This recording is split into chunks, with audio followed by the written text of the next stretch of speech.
Welcome to the Love Your Story podcast. You can't go back and change the beginning of your story, but you can start where you are today and change your ending. On today's show, we are talking about coming off Conqueror. What does that mean? To conquer something is to prevail over it, to overcome, and to take control. Oftentimes in our lives, we are held hostage by events from our past that have traumatized us. We are crippled by the abuses of others, by shame, even by our own destructive choices. We're talking about events that we've not been able to heal from. Now, events in our stories that kind of from a story perspective have us stuck like a knight in the mud bog in the fairy tale, where the forward progress is inhibited. We're wallowing in that muck and the dirt, and we don't know how to break free from it. Well, stay tuned for my interview with Bonnie Randal, creator of the YouTube channel Come Off Conqueror. Stories are our lives in language. Welcome to the Love Your Story podcast. I'm Lori Lee, and I'm excited for our future together of telling stories, evaluating our own stories, and lifting ourselves and others to greater places because of our control over our stories. This podcast is about empowerment and giving you, the listener, ideas to work with in making your stories work for you. Story power serves you best when you know how to use it.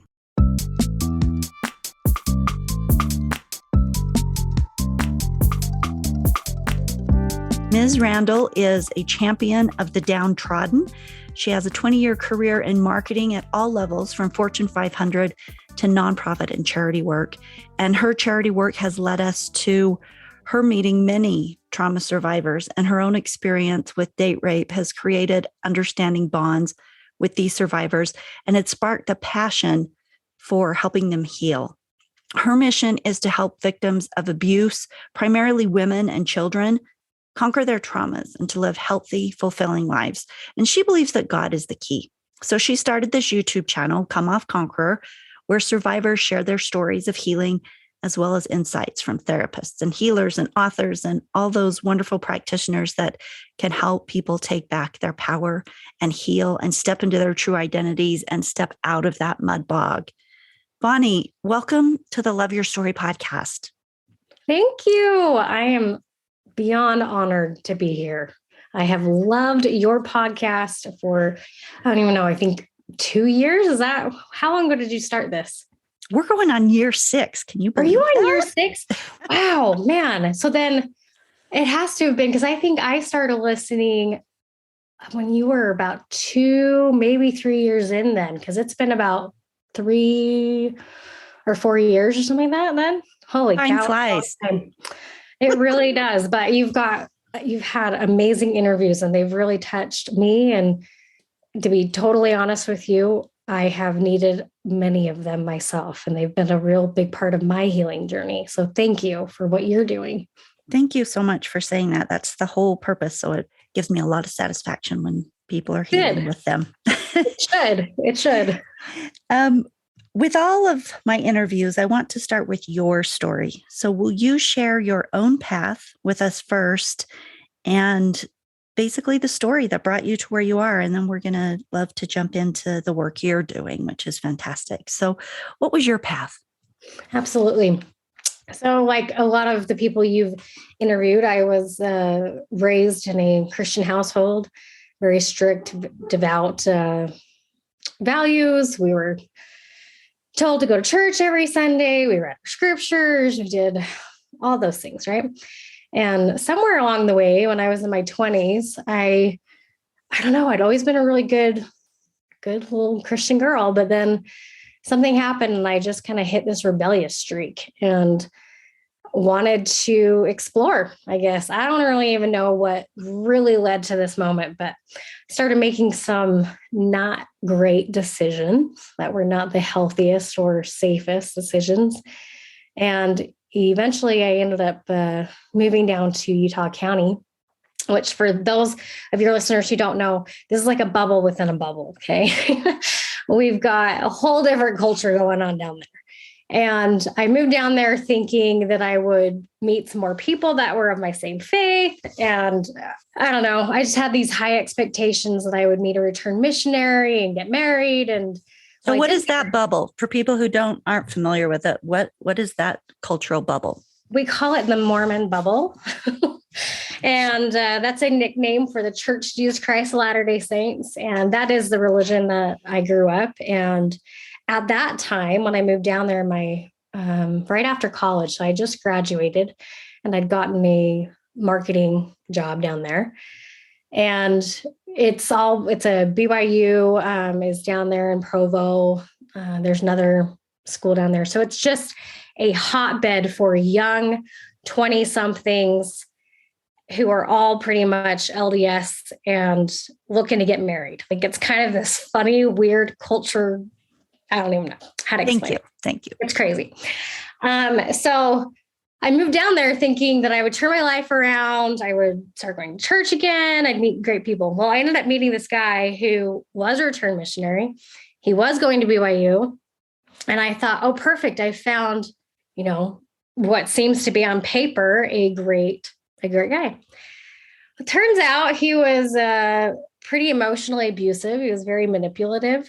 And one thing led to another. And one night we found ourselves in a not so great situation, doing things we knew we shouldn't be doing. And I spooked myself and I said, all right, we've taken this too far. It's time to stop. And now I had always been taught that if you tell a guy no, especially a good LDS guy, no, that they would listen. And we're talking about physical intimacy. Yes. Okay. So we had been making out and stuff and it had gone too far. And I'd said, all right, we've taken this too far. We need to stop. And I quote, his response was not okay. His response was, you can't take me to this point and not let me finish. And I remember being so shocked by that response.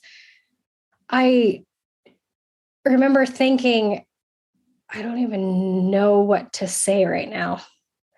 And before I could even reason out in my head what to do, the deed was done. He was finished. And I was laying there thinking, what in the hell just happened? And I remember going home that night to my apartment and telling my roommate, I was so shaken up. I remember walking in there and she says to me that I was shaking and I was as white as a ghost. And she knew something was wrong. She knew I'd been out with him. And I told her what happened. And I remember her grabbing my shoulders and shaking me and saying to me, Bonnie, you've just been raped. And I sat there this is coming from her explaining to me because I don't really remember a ton, but I do remember the look on her face and her crying. And I remember her grabbing my phone. It had started ringing and it was him. And she grabbed my phone, she turned it off and she threw it across the room. And I had tried to go get it. And I was like, no, I got to talk to him. And she's like, no, you don't. We are going over there right now and you're breaking up with him. And I was like, no, I can't. And I'm crying. And she's like, I don't know. I was hysterical and she was hysterical. And it was like this big drama mess. I remember she gets me in the car and I remember pulling into the cul-de-sac and he's outside with some friends. And I remember her rolling down the window and saying to this guy, Bonnie's got something to say to you. I remember being mortified and just like trying to crouch down as much as I could in the car and her saying, I couldn't talk and her yelling out the window, Bonnie's done. She's dumping you. Don't ever call her. Don't talk to her. You're done. Like, leave her alone. And she sped off and we went home. And I remember sleeping in her bed that night. And I remember her holding me and cradling me like a little baby while we both just sobbed and her stroking my hair and just trying her hardest to comfort me. And I refused to admit that it was rape. I thought that I was totally complicit in the situation because I'd gotten myself there. I'd gone down to his room. I started kissing him. I started letting things go, to that point. And so in my mind, I was not a victim. I was a part of all of this. And I remember the next day her saying, you probably need to go to Planned Parenthood. We need to get you the day after pill. And then reality kind of started setting in for me. And I said, wait, isn't that like an abortion? Like, I can't get an abortion. That's against my religion. Like, I was freaking out at that point. And so I called my church leader, my old church leader in my previous ward, because he and I were very close. I really respected him. And he, it was a weekend and he called me up to his house and he said, come over. I can tell you're upset. Why don't you come over? I met him in his home office and he was so tender and so kind and listened to everything. And he again said, this is date rape. You need to go to the clinic, go ahead and get the day after pill if that's what you feel you need to do, and go talk to your bishop and clear this up. He's like, yes, you shouldn't have gotten to where you are. He's like, but you said no. You tried to say no. So the part that I wasn't going to share that I feel for whatever reason I need to share, when I went to go talk to my my current bishop, for those of you who don't know, a bishop is like a pastor in our church. So he leads our congregation. And in our church, there's many, many, many congregations. So each congregation is separated into wards. And so I went to go talk to the leader of my ward, which is our bishop. And we started talking. And instead of getting the same tender, loving care that I got from the previous leader, he started to berate me and just laid into me. And I don't remember everything that he said, but I do remember him saying the words, boys will be boys. What did you think would happen? Yeah. I remember sitting there going, what did you just say to me?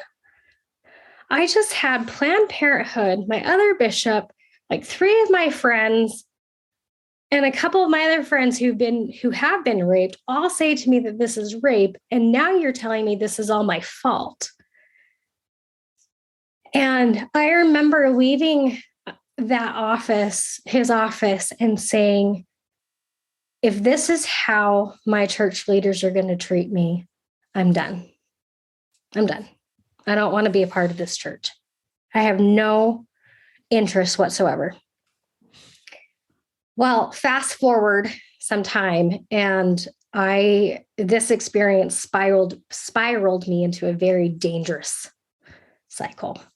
I did not stop drinking. I didn't stop partying. It just got worse and worse. I remember one day scaring myself. I had hit my all-time low, and I had just gotten home from work, and it was a really bad day at work. And I remember cracking open a bottle of rum or something. It was probably rum, and pouring myself a glass and sitting down on my couch and crying. And I remember looking at the glass and the bottle. I don't even know how much I drank. And I remember thinking to myself, this is how alcoholics start. Drinking by yourself and self-medicating to hide the pain. And I thought to myself, if I don't stop now, I'm going to turn into an alcoholic. And I remember calling my sister and telling my sister what was going on. And she flew me up to Canada. And I told her, I want nothing to do with God. Don't take me to church. Don't invite me to your devotional studies that you do with your family. She's not a member of my faith. She's a different Christian denomination, but I told her I wanted nothing to do with it. And she said, all right, whatever. But her being her, she can't help it. K-Love was playing in the background, which is a Christian radio station. She was constantly quoting scriptures to her kids. she's got posters and quotes all over her house. She just, she's a devout Christian woman. She can't help it, but she just, emanates the light, and which is exactly what I needed. And God knew that. I needed to be bathed in his goodness. And I remember my niece asked me if I'd go to church with them, and I couldn't say no to my cute little niece. So I went, and I walked in, and I was hit with a tidal wave of the Spirit. And all of the praise songs were all about the atonement and letting God cleanse you and heal you and coming unto him. The pastor gave an amazing sermon on the prodigal son. I remember turning and looking at my sister and saying, "You told him I was coming, didn't you?" And she's like, "No, I swear I didn't." And I was like, whatever. And at one point I was crumpled on the ground, bawling my head off. And in church, surrounded by hundreds of people, and my sister on one side and my brother-in-law on the other, just cradling me.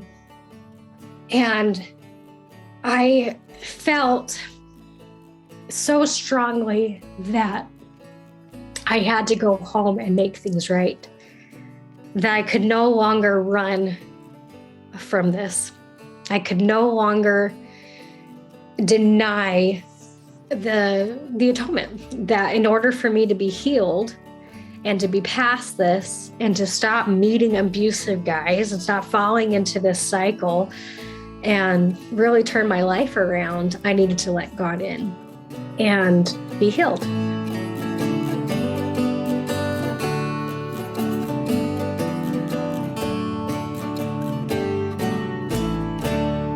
So I went home. I went back to that same mean bishop. Before I went to him, I told the other guy, the one before, what was going on and what that bishop had said. And he was so angry. He was like, "I can't believe he would say that to you. That was not okay. He will be reprimanded for that. Don't worry, but you do need to go make things right with him. You need to apologize. You need to forgive and learn to forgive." So a couple of things that I've learned from this experience. I learned that church leaders are not perfect. First and foremost, they can make mistakes just like any of us. They're humans. And we people tend to put them up on a pedestal because we think they've been called of God, right? Our pastor's been called of God. He went to seminary. He did all this training. He must know the scriptures forward and backwards. So he would never say or do anything that would harm anybody, right? We put them in a position of trust. Same with the bishop. We think they've been called of God, so they must have the mantle on them all the time. Every word that comes out of their mouth must be spoken for God. Well, the truth is, it's not always the case, right? They're humans, they're men. They can still say and do stupid things, and they often do. I have since then talked to a lot of bishops and people in bishoprics and pastors and priests and people like that who they say to me that they wish that people would stop putting them on a pedestal. They say, we can't be human. We get put up here and people expect us to be perfect. I'm not perfect. Just because I all of a sudden got this calling doesn't mean I all of a sudden flip a switch and I'm all of a sudden a different person. I'm still the person with my baggage. Yeah. And Bonnie, the reason I think that's a really important thing to point out is that so many people base their relationship with God or their testimony in their church upon those leaders and the things that those leaders do. And the church must not be true if they call, real people to those positions. But God does the best that he can and works through very human, messy people. But we still have to think for ourselves. We have the option if they make mistakes to not listen.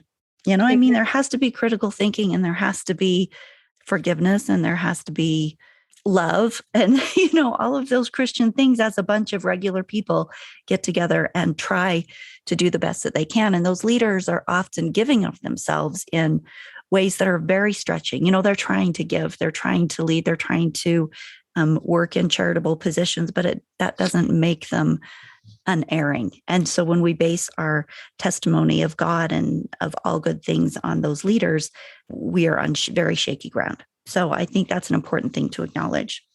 I agree with you. I feel that we need to give them grace. Sustaining our leaders doesn't mean thinking that they're perfect and believing every single word that comes out of their mouth. Sustaining them means upholding them and helping them. It means coming to their aid. And sometimes that means correcting them, because we all make mistakes and we're not perfect. So for me, it was a really good lesson in learning that my testimony in God and in my faith, in my religion, needed to be predicated upon my relationship with God.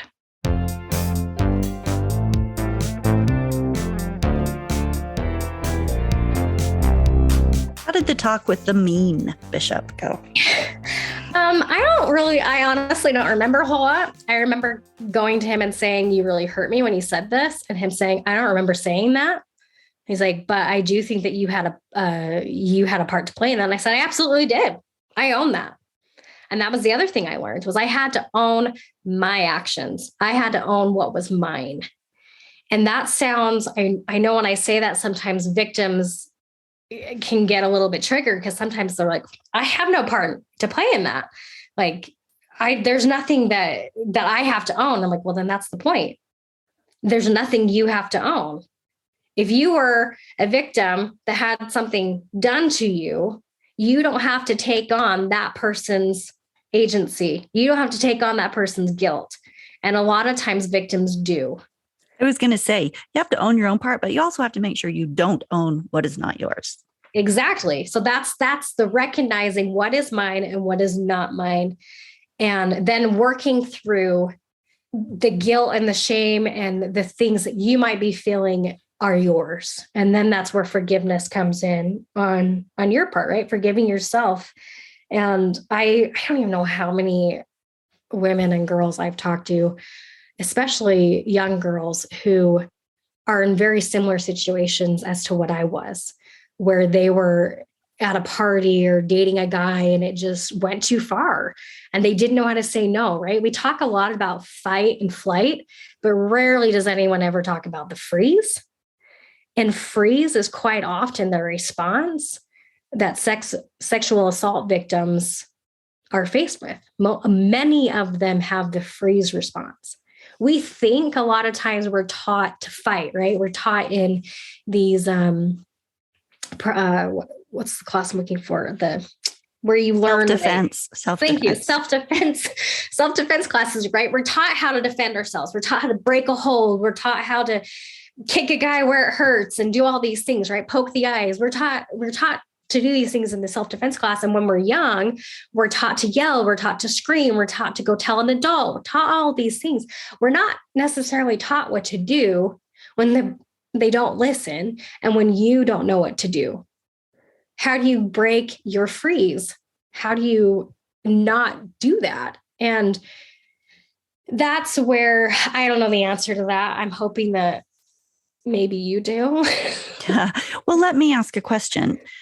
And forgive me if this sounds ignorant, but if you're in a situation where you are engaged in sexual activity with someone and you decide your expectation as a female is that it's not going to go all the way, but you don't stop the other person, I don't know that you can really, I mean, if you say no, if at any point you say no, then it crosses over into rape. But if you don't, simply because you freeze up, how is the other partner supposed to know that you weren't on board, you know?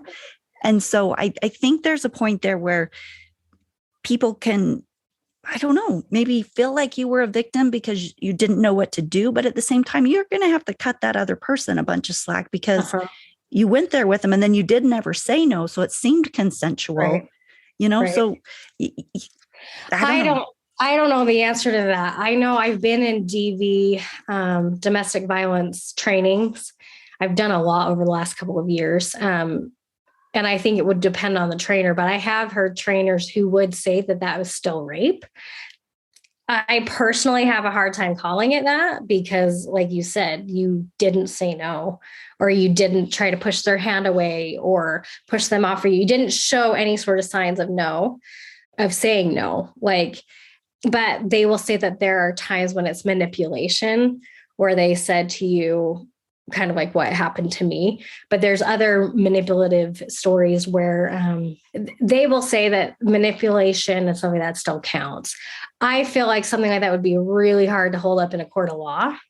It wouldn't. And there's a lot of hearsay. And people ask me all the time, why didn't I report him? And it's because it would be hearsay. Like it'd be his word against mine, right? Like I willingly went into his room. I willingly started kissing him, right? Like it's not like wasn't a willing participant to that point, but I just think it would be fuzzy. And I think there's a lot of gray area, and I'm probably going to get a lot of flack for saying this, but I agree with you that there's a lot of gray area. And unless you don't say something, that person Can't can read be your blamed mind for something that's not theirs.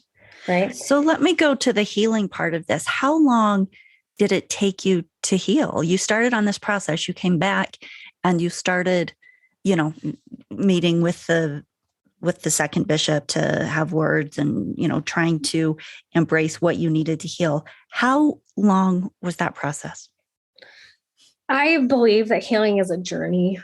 And for things like this, for major trauma, it's really hard to pinpoint a spot where you can say, I'm healed. I'm better. Like one thing I've found as I've been doing these interviews with the YouTube channel is many people still get triggered many years after because different scenarios will trigger them, right? And so they'll think, I'm totally healed, I'm over this. And having that mentality that you think you're over this, when you get triggered, it hits you like a ton of bricks because you think, well, shoot, I thought I was over this, but clearly I'm not. And for me, I got to a point where I could finally start dating again. And I started going to church. That was probably like 3-4 years after that. I met my husband 3 or 4 years after that incident had happened. And I was finally in a place where I could start trusting guys again. I was still very, guarded. Then we went through another part where I thought I was healed, but then when we got married and we started being intimate, that triggered me again. And I had to go through a whole nother set of healing and dealing with that pain and that shame and that guilt. And when I had my first child, I was also triggered and memories came flooding back then. And I had to go through another wave of healing, if you will. And I'm sure that there's probably going to be, I wouldn't be surprised if when my oldest turns 16 and she starts dating, that I get triggered again. Like, I just wouldn't be surprised anymore. I'm not surprised by triggers anymore. One of my personal trainers, he said to me, triggers are a good thing. Triggers are your body's way of telling you that you've got work to do. You shouldn't deny a trigger. Thank it. Be grateful that your body is signaling to you, you've got a wound that needs to be healed.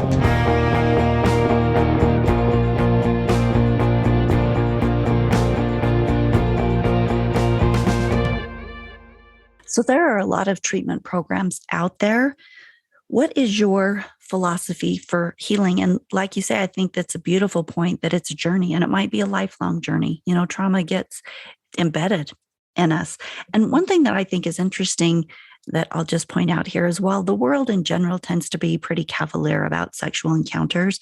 And you compare that to maybe a Christian teaching of being more morally clean and, saving sex for marriage, that type of thing, which is very unpopular in the world.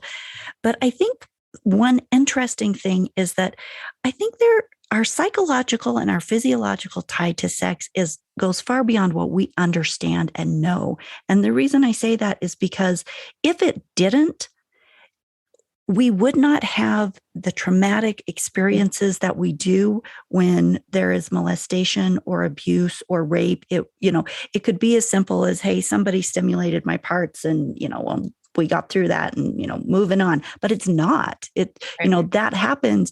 And sometimes people are traumatized for life and it becomes this big journey. And so when God says, be careful with these powers, and I don't know the answer to it, but when he says, be careful with these powers, while it might seem on the surface, it's nothing but, the way that we're made and animal response and, and this kind of thing. And it can be used casually. There's a disconnect there between when you see how, when it's treated wrong, when it's used without consent, how traumatic it is for a human being, And so there's something there that we don't fully comprehend and understand as humans. The sexual experience is, maybe it's because it's a creative power, a godly power or something. But anyway, it's tied into our psyche way more than what we comprehend. And so the healing, the way to do it can be very complex. And you have a very specific philosophy for that. Do you want to explain to us a little bit what it is, where you take your listeners and the people you work with? My philosophy on healing really is that there are going to be different seasons and different times in your life when different healing modalities will be the answer. So, for example, talk therapy may be needed, energy work, massage therapy, hypnotherapy, EDMR or EMDR, whatever it's called, horse equine therapy. There's so many different types of therapy. And I feel like when we are prayerful and we ask God, what do I need right now? You'll find the answer. And maybe you don't believe in God and you can ask yourself. You can say to your subconscious and have a private moment with yourself in a quiet room, close your eyes, really go inward into yourself and ask, I am thinking about this type of therapy. Would this be good for me right now? And I feel like you'll get an answer. For the listeners that can hear all that munching, we've been joined by a young child who is sitting on her mom's lap. Yes, sorry. All that heavy breathing in the microphone is not me. Sorry. Yeah, I just realized she's eating raspberries. Sorry, guys. We're talking about something very serious, and there's all this heavy breathing in the background. And what we were just talking about is even more awkward. So, But I think that healing, giving yourself some grace and realizing that maybe what you've been doing, if it stops working and stops serving you, it's time to try something new. And to be willing to explore the different options and to not worry about what your neighbor might think or anything like that. Like, I know within some of the Christian culture, not just the LDS culture, but Christians in general have a hard time with energy work and hypnotherapy, for example. And I want to explain that for a second. Hypnotherapy is not getting hypnotized like what you see on a stage, like those hypnotism shows. And so it's totally different. All hypnotherapy is deep subconscious work. The person just gets you to relax in such a relaxed state that you're able to talk to your subconscious. And you're able to go so deep into your memories and deep into your emotions and your feelings that you're able to, in my opinion, do a lot more work in a shorter amount of time and heal a lot faster because you're dealing directly with your subconscious. You're not going on a roundabout way, which talk therapy does. Talk therapy is wonderful. Don't get me wrong. I think it's great. But hypnotherapy and EDMR and some of these deep subconscious work can release a lot of baggage in a quick amount of time. So it makes me think of two things. One, just a couple episodes, I talked with Trevor Lay, who is a trauma therapist. And, he's a therapist that deals specifically with this type of thing. And that was a very, very interesting conversation of, getting outside help to help you deal with it. And the other is that Bethany Wallace, I interviewed her, a couple of years ago, and we were talking about her healing had come through a 12-step program. And so what it does is I am reminded that there are lots of paths to healing, and that I like a lot what you said about take it into a state of prayer and meditation and pray that the thing you need will come to you. For me, I went to next level training, and that helped me to understand what I was doing with my own story and how I needed to reframe it in order to get past the shame of my divorces and, and what the things that were stopping me in my own story. And so I know as I interview people that everybody has their own individual path to where they need to get past where they're stuck. So when we're talking about that mud bog, the way out of it is not the same for everyone. And so there are different things to try. And who knows what that is for you, but be open to what comes, be open to what feels right. Yeah. And I think that openness is key, because not only do you have to be open to the different types of therapy, you have to be open to healing. There gets to be a point where you have to be willing to let go and step out of that bog. You have to be willing to grab that hand that's willing to help you and move on. And I know so true that can be really hard. It can be really, really difficult to let go of that hurt because you've had it for so long. That's what feels normal. And you can be scared about what the future means. And there's a lot of just in itself healing. I've met a lot of people who weren't ready to heal yet because they didn't want to face it, right? They didn't want to relive the trauma. They don't want to speak to their earlier self, right? Like if they were a victim as a child, maybe they don't want to go back there, right? And I understand that. It's hard. It's hard to relive that, but it doesn't have to be a long, drawn out process. You don't have to sit there in that pain, right? That episode that you just sent me about anger, right? And acknowledging the emotions that you're feeling, giving them gratitude, giving them a space, and then releasing them is key. I think another thing that people sometimes get stuck in is when they have lived with something for a long time, it becomes a part of them and they don't know how to function without either the anger or the bitterness or the self-definition they have let that event give to them. And that has to be something that you're willing to let go of and explore yourself without that as a defining factor. I 100% agree. Who am I if without I'm that? This, right? Like, who does that mean that I am? And in my mind, that means that you are a clear, beautiful, happy, energetic person who is open to happiness. And when you accept that happiness and you accept that peace, you will find so much joy in your life.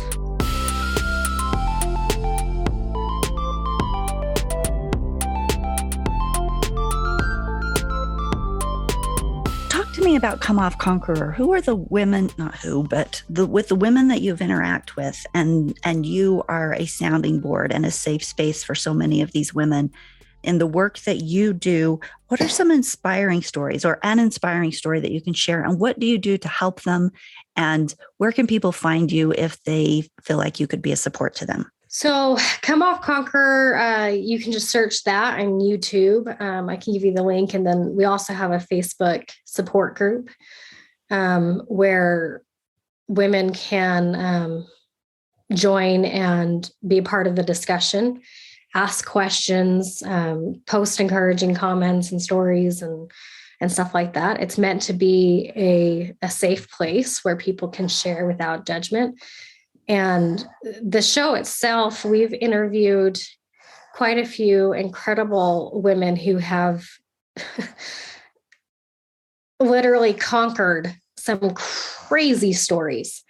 We've one woman that I interviewed, I don't even know how many marriages she had that were all abusive, both physically, emotionally, financially, every which way, some crazy things.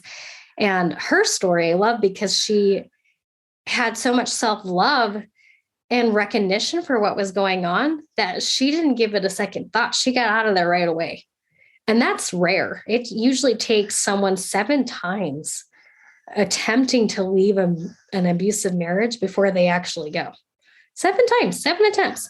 And it takes a lot of people to have a big support system and a plan in place. And so yeah, she just jumped. And so her courage and her ability to just trust that everything will work out is so inspiring to me.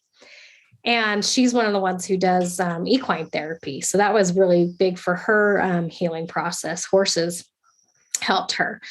And there's some, in addition to the survivor stories, I also interview different healers and practitioners and authors and hypnotherapists, EDMR, you name it. We're trying to get as many different types of tools and resources on that show as possible to give people an idea, maybe of what will spark something for them and what they can try next and stuff. It's the show. I am not the teacher. That is so clear to me. I am the student. I am learning right along with everybody and just trying to glean from these people as much wisdom as I can. And for me, it's been miraculous how much healing has been done in the last couple of years as I've been working on this.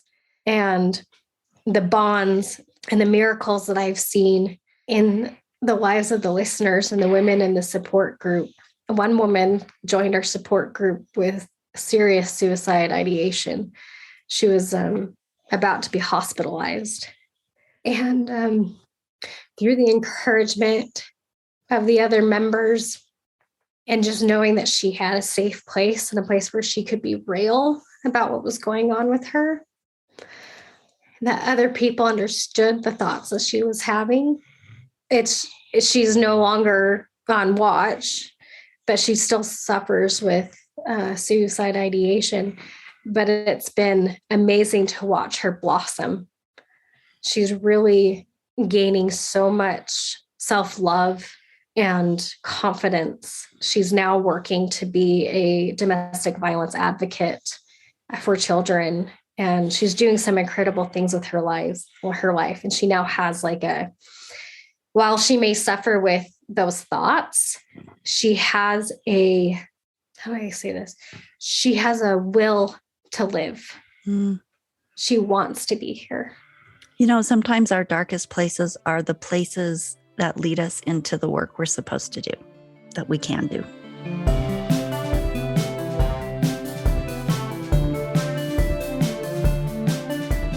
I know that you are a big proponent of healing with God.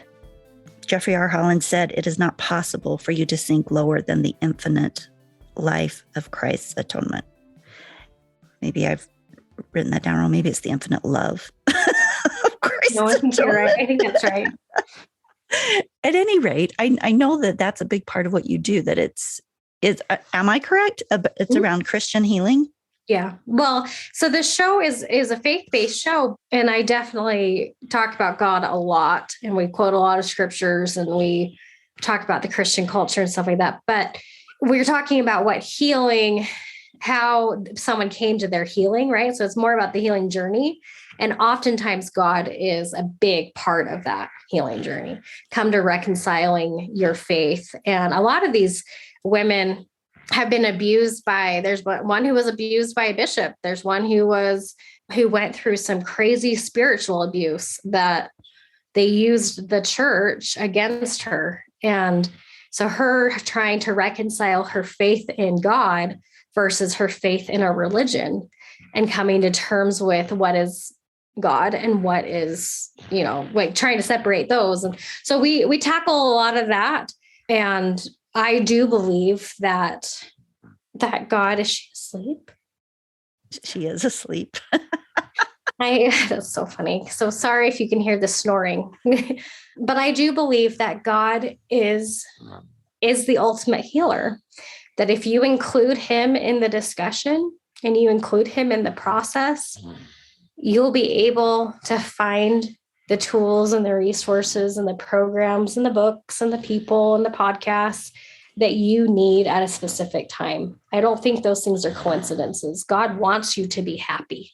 He wants you to be free. He wants you to find pure joy. You can totally hear her snoring. I love that she's just snoring, sitting here. She was clearly very tired. I don't know how to edit that out. I know, I'm so sorry. It's going to be like the funniest episode for your listeners. They're going to listen to this like, oh, listeners, story. this. Oh, man. But, it's real life. We have heavy breathing and snoring in the background. Okay. So Come Off Conqueror then is primarily a support group, it sounds like. Is that right? Yeah. Okay. So I hope to have, the plan is to launch a podcast and write a book based on these survivor stories and to help people figure out steps to healing and how to go and have these encouraging stories of what to do.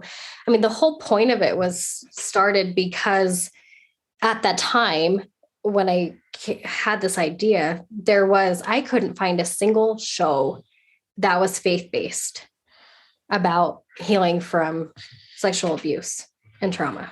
I couldn't find anything. I'm sure it existed. I just couldn't find it. You're talking about podcasts? Yeah, both podcasts and YouTube. YouTube and stuff like that. I couldn't find anything that was faith-based. And that was, for me, sad, because for my story, God is center in my healing. And with many of the women I interview, it's the same. He is center in their lives. All these resources and the tools and everything helped, but it's their relationship with God that made it work. I know this is so funny. I'm not sure what to do either, Lori. Do you have any final words?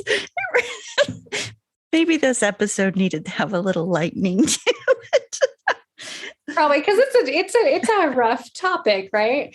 My final words are, I want you to know that if you are a victim, that this is not where your story ends, that you can make something beautiful out of this mess, that you can let this story be a part of you. It doesn't define you, but it can make you stronger.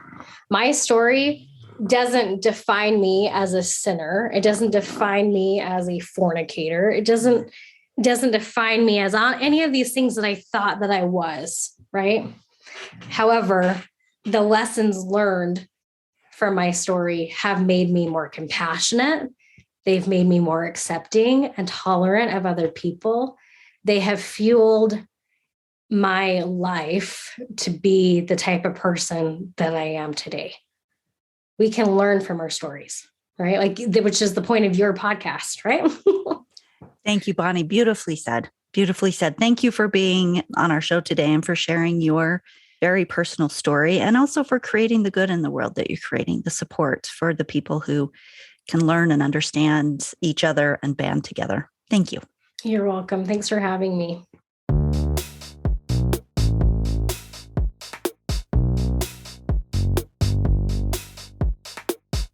I don't know why so many terrible things happen in the world, bad things to good people. But what I do know is that trauma changes us. We know more.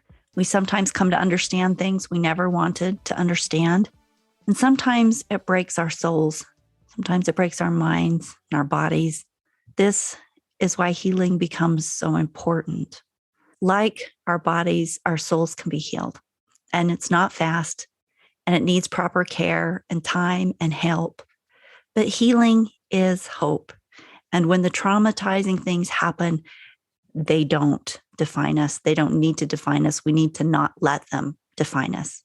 Healing is essential to stepping out of the dark, sticky bog in which trauma can throw us. And healing is part of the process of being able to live again. God is a big part of that for many, many people, and a wonderful resource to look to for healing and love. That's part of what Bonnie does and part of her very specific experience. As you move forward through this next week, your challenge is to consider what trauma you have in your past that may still have a negative hold on you, one that holds you back because you don't know how to get past it. Take this acknowledgement into your meditations and into your prayers and ask for the way of healing to open to you. Keep that intention in your heart this week and see what doors open. Share this episode link with anyone you think that it would bless. Have a great week creating your life intentionally, and I will see you in 2 weeks for the next episode of the Love Your Story podcast.